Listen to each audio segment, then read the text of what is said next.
મંત્રીઓ ક્યાં છે? આ ચોમાસું છે અને રોડ રસ્તા તૂટી ગયા છે, તો મારે તેમના સાથે ચર્ચા કરવી હતી. મહારાજા, મેં સાંભળ્યું છે કે આપણા નગરમાં એક મહાન સંત સાધુ આવે છે. આપણા મંત્રીઓ તેમની પાસે ગયા છે. મહાન સંત સાધુ? એવાને કેવા સાધુ? રામન, તું તેમના વિશે કંઈ જાણે છે ખરા? હા મહારાજ, મેં સાંભળ્યું હતું કે તે હિમાલયમાંથી આવ્યા છે અને હવામાંથી પૈસા, ઘરેણાં ઘણું બધું બનાવી શકે છે. અને તેને તેની સામે ઘણી જગ્યાએ માણસો હોય છે. તેને ઘરેણાં, કપડાં વગેરે આપે છે. અને તે કોઈ પણ મોટી બીમારીની ઉઠે ત્યારે સરળ ઈલાજ કરે છે, પણ તેની માટે તે બહુ જ મોટી રકમ લે છે. કોઈ સાધુ કે સંત બીમારી કે તે માટે મોટી રકમ ના લેવી જોઈએ.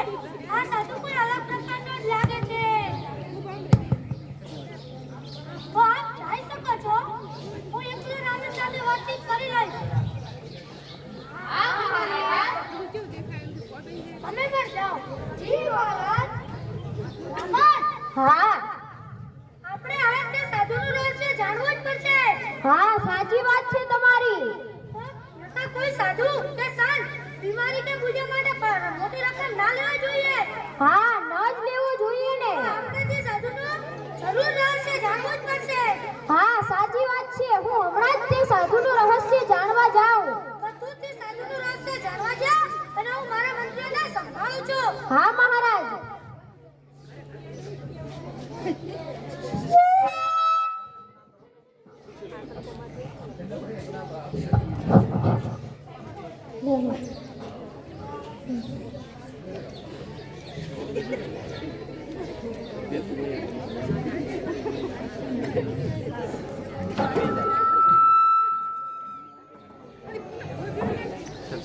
સર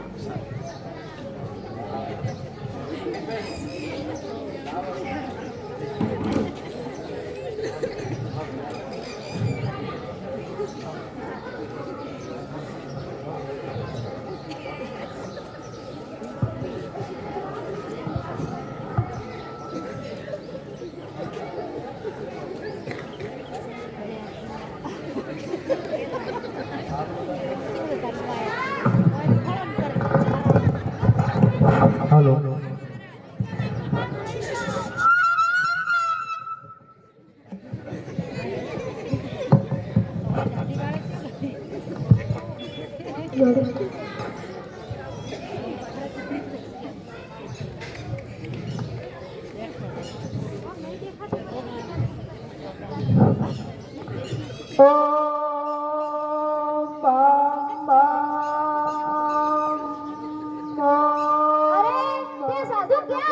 હું તેને ક્યાં શોધવા જઈશ?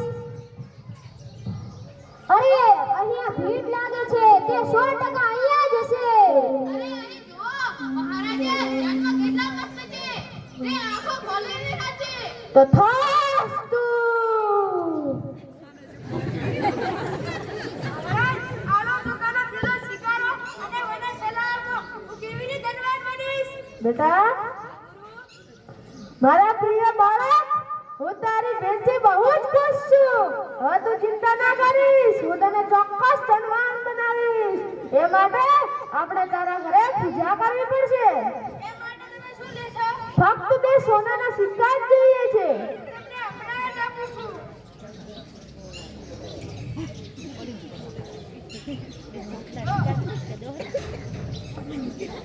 બચ્ચા તેરા કલ્યાણ હોગા, રક્ષાધિપતિ ભવ. હે મહારાજ, તમે વિશ્વના સૌથી મહાન સાધુ છો. કૃપા કરી તમે તમારા આશીર્વાદ મને આપો. ઉઠ મારા બાળક, તારી સમસ્યા બતાવ. હે મહારાજ, મારી પાસે ઘર, પૈસા, બંગલો, ઘરવાળા બધું જ છે, પણ મારી પાસે એક જ વસ્તુ નથી મહારાજ, એક જ વસ્તુ નથી. બોલ, તારા પાસે શું નથી? મહારાજ, મારે સ્વર્ગ જોઈએ છે. સ્વર્ગ, મારે સ્વર્ગ જ જોઈએ છે. અરે બેટા, એ તો મારા માટે સાવ સહેલું છે. તું ચિંતા ના કરીશ, હું તને જરૂર સ્વર્ગ આપીશ. તું વધુ નથી ખાવ. લઈ લીધો. આ મહાન સાધુના દાઢીના વાળમાં લઈ લીધો. હવે હું ચોક્કસ સ્વર્ગમાં જઈશ. તમે બધા પણ લઈ શકો છો.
આ જોવો આવ્યા. આ વ્યક્તિને જોખાનો કોથળો પાછો આપો. એ તો હમણાં જ મારો સાથીદાર લઈને આવતો હશે.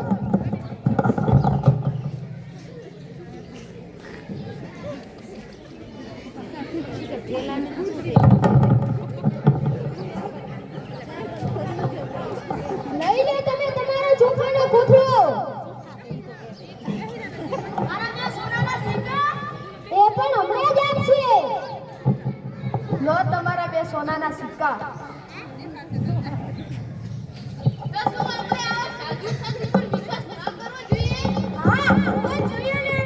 આપણી સંસ્કૃતિ ઊભી કરવા માટે વિજયવાણી પાણી કરી નાખ્યું છે અને એક સિદ્ધાંત બનાવ્યા છે.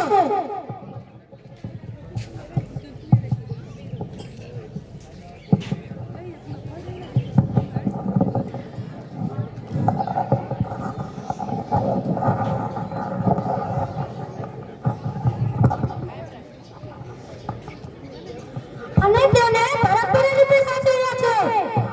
જેને માનવતા અને પ્રકૃતિથી વિચાર કરવામાં આવ્યો છે.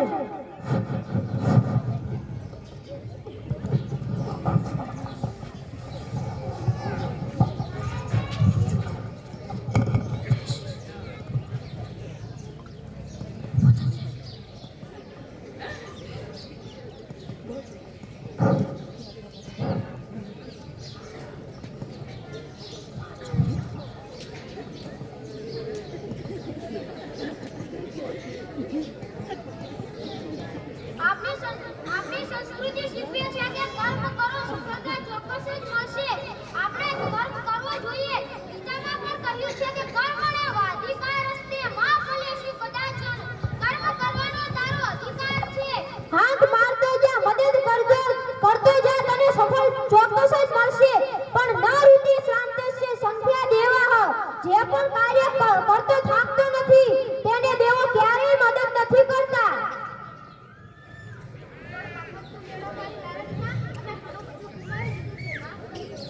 હા, હવેથી અંધશ્રદ્ધા છોડી પ્રભુમાં વિશ્વાસ રાખો.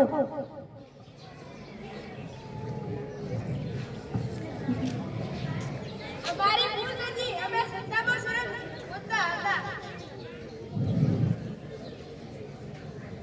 હા, તો હવે આપણે આવું ધ્યાનથી બધું જ દેખવું જોઈએ.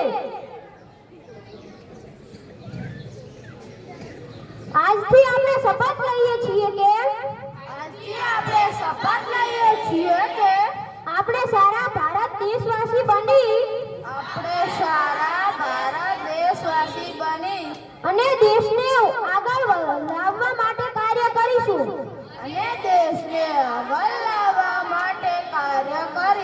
જય